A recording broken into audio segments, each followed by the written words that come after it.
There have been lots of requests to look at my bike inventory, people wondering what bikes do I like enough to keep around. And if you're one of those people, wait no longer because here it is, the KevCentral Summer 2020 Bike Check. I've created 6 categories and I'm going to kick things off with a favorite. My belt drive bikes, Gates carbon drive that is, rock solid and ultra low maintenance. And one of my favorite bikes in the belt driven category has a Shimano Nexus 3-speed hub. It's set up for comfort and for a bit of cargo carrying.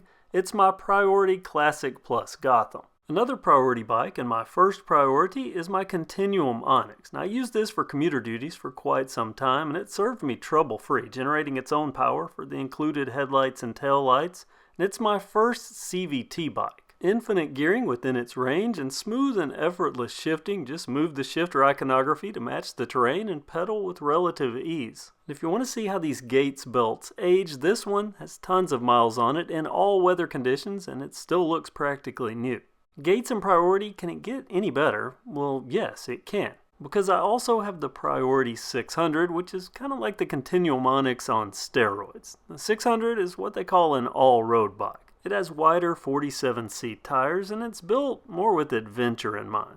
And you'll see this is different because it has a Gates belt but no hub drive. That's because the 600 uses a pinion gearbox. And the 600 has the distinction of being the only bike I've ever owned that requires an oil change. Once all the global issues abate, I have big plans for this bike. I have 2 other belt drive bikes and indirectly they're Priority because Priority has another brand, Brilliant. And Brilliant is Priority's style forward label, and this Brilliant L-Train is all about style. Well, style and low maintenance, and the L-Train is such a looker I only use it for special occasions. And similar but more affordable is my Brilliant Cooper, very much L-Train inspired but with a keen choice of budget-minded components. Still, like all other Priority bikes, it has that coveted Gates belt drive, but this time with 3 speeds instead of 7. The Cooper is an excellent choice for people that love the L-Train styling and want the belt drive reliability but have a tight budget. Now I have another belt drive bike and it has a no longer available SRAM automatics hub, and the belt drive system itself is also not available. It's been recalled. That led to the bike's demise. I didn't turn mine in. It's the IKEA SLAADA.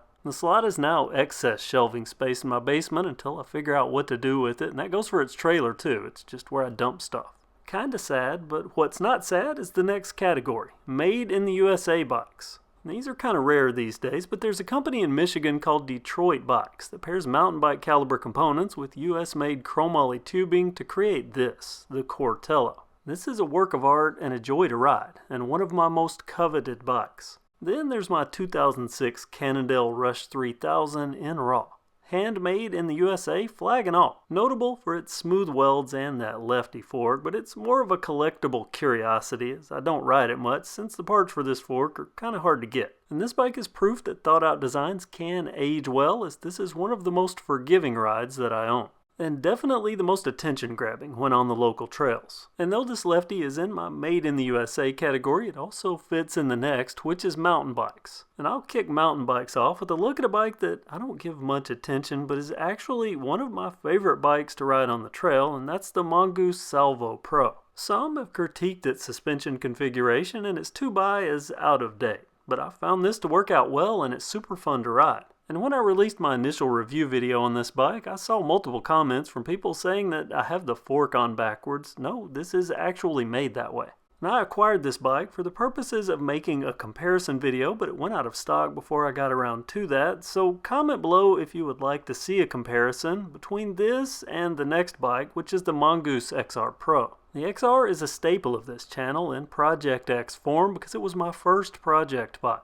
It also acted as proof that big box bikes can be quite capable given the right components, and in its current configuration this is my most loaned out bike. Now I haven't had any complaints, but I have seen lots of smiles. Now personally, the XR Pro is just not for me, but it did kick off a string of upgraded bikes and part searches for decent budget components at affordable prices that culminated in what I think is one of the best big box bike builds. My HYDROFORM Project Hydro. Now I loan out Project XR, but Project Hydro, I'm pretty stingy with this one. I mean, it looks so good and everything came together so well to make a great upgrade as I ride full suspension bike. I liked it so much that I bought another to keep as a backup. It still has the wheel card and hang tags. I think Hyper outdid themselves with the HYDROFORM quite literally, because for reasons unknown they killed it off and replaced it with the Explorer. 2 bikes actually, I have both. The direct replacement being the Explorer full suspension, which on paper is appealing,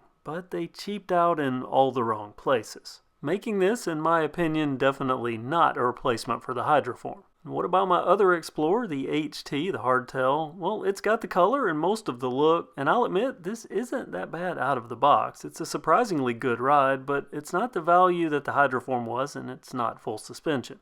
I suspect that if this weren't supposed to be a replacement for something that I adore, I would probably be more into it. I don't know, what do you think? Should I do something with this bike? My thought is to spend my money on better platforms, and in 2020 it's Schwinn that has dominated the Walmart bike selection. Like the aluminum comp, they took what was already a popular bike and made it even better. So far, I've taken advantage of the new tapered head tube with a tapered fork. That and the drivetrain I have planned I think will be improvements on the other aluminum comp I have, my 2019 version that was the basis for Project Comp. I mean, think about it, all the good from that bike, but with the advantages and the 2020 enhancements, I mean, it makes sense. We'll see soon.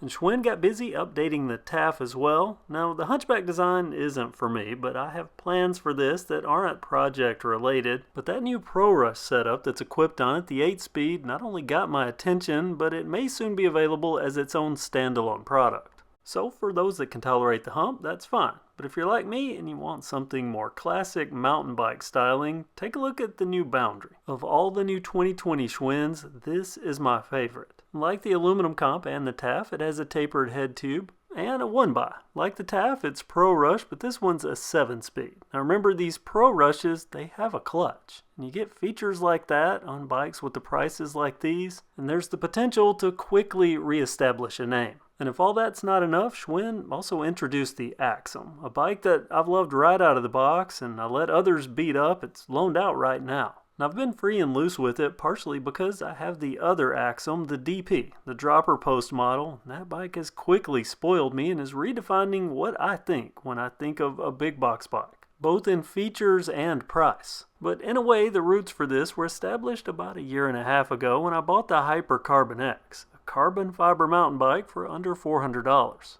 And regular viewers will know that I stripped that down to the bare frame and built it back as Project X, my most ridden project bike. And it gets tinkered with quite a bit because the wheel set serves double duty between it and Project Comp. Now, I converted it to 27.5. It ships as a 26er, and that was a drawback to some people. Some want a 29er, and Hyper has solved that for 2020. With the release of the new Carbon X 29er, I picked up one of these as soon as it was released, and out of the box I was kind of impressed. A 1x with a chain guide, and the frame is gorgeous. But I'm less than impressed with the new geometry, so for now this sits untouched in its factory form. As does this bike, the new HUFFY Scout, much requested, but it's actually a fake taper and the frame is super heavy steel and has odd geometry and components. This is a small bike for very lightweight riders. Now it is visually attractive, so I get the appeal, but for me it's not really worthy of project status and I'll soon be passing it on. Another of my bikes that never turned into a project is my NISHIKI Colorado Comp, which is a bike that had a lot going for it until Dick's Sporting Goods got all strange with its availability and pricing. And I certainly haven't done it any favors. This has been sitting in a corner looted and then rebuilt and looted again. Maybe one day it will be back to its former glory. The next bike is another that blurs categories because it has mountain bike styling, but it's really a street bike. It's the MONGOOSE MALUS. So I'll go ahead and segue into street with this fat bike. Let me tell you, fat tire bikes are fun. Even more so with hydraulic brakes and a few select upgrades. And I waited all winter for a snowstorm to have fun with this thing. Nothing. Not even a flurry. So now I'm thinking maybe I'm going to have to take it to a beach or possibly convert it to an e-bike. Also in the street category, my Cycle Kids EMBARK, an urban assault styled bike capable of tearing it up around town a la the Raleigh Redux, but on more of a budget. I like this bike. It's well equipped and well built, but I think the branding, the Cycle Kids naming, is probably keeping it from mass popularity. Popular is one thing, trendy is another, and for fixie fans it's all about the trend, and the state bicycle company Montcore 3 is probably a very popular bike. I don't have it as a fixie, I have flipped the hub to single speed, and I also installed both brakes, which I'm told is not trendy at all. 4130 chromoly frame, silver on polish. Now, I look at this more than I ride it, I'll admit, but it does have classic styling. But when styling doesn't matter, and we're talking a street bike, I guess that's where my Mongoose Envoy fits in, since I don't have a category for cargo. And on top of the quality build, the thing that I really like about this bike is it's built for purpose. It's not an adapted design, and that to me is proof that Mongoose can still innovate. And now, e-bikes, a new love of mine, and I'll kick this off with my favorite e-bike, at least that I own, and that's the LECTRIC XP. A bike that turned me on to folding e-bikes. 500 watts, programmed to be a rocket, all the way up to 28 miles per hour. It was supposed to be 35, but 28 is where they settled. And getting there is adrenaline pumping fun. Now, I've made a rear gearing mod, and soon I'll make one to the front gearing. One of the critiques I see about the XP is that it has no front suspension, but really, at the price it's sold to me, that's a non-issue. Especially considering the performance. I mean, this bike is a rare bike. It earned a KevCentral sticker the first time I rode it. There is competition though, like the AVENTON SINCH, which I call my moon bike. AVENTON is like Apple. They have a knack for design, and they applied that to the folding fat tire platform, and the end result not only looks good, but it is a torque monster. This is a great hill climber. And it has a front suspension, along with a few other upscale components, and then of course, AVENTON quality. There's a lot to like about the SINCH, and it technically has more power than the XP, but the way it's programmed to use that power, plus the price, put it slightly behind the XP on my favorites list. But the SINCH is not my only AVENTON e-bike. I have a second, the Pace 500. Which is originally set up with handlebars more for cruiser comfort, but it's unlockable to 31 miles per hour, which is awesome, but also led me to put mountain bike handlebars on it just to feel safe. And AVENTON quality is present here too, but at 31 miles per hour, I really wish this had a suspension for it, but still, I'm impressed. My last few bikes I classify as the others, because like the Colorado Comp, they've been neglected in my basement. Example, the HUFFY CRANBROOK, a bike I bought a motor kit for only to discover the joy of e-bikes before I got around to installing it. I figure at some point I'll get bored enough to make it happen.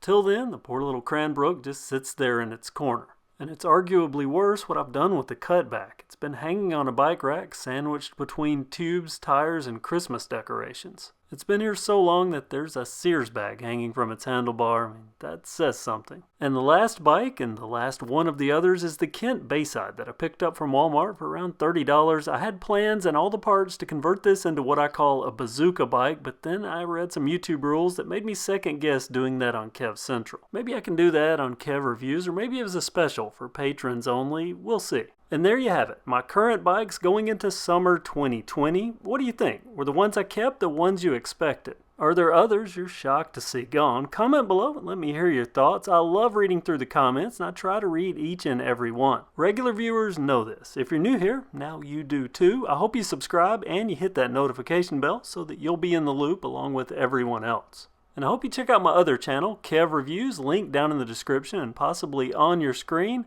Thanks to everyone for watching, and have a great day.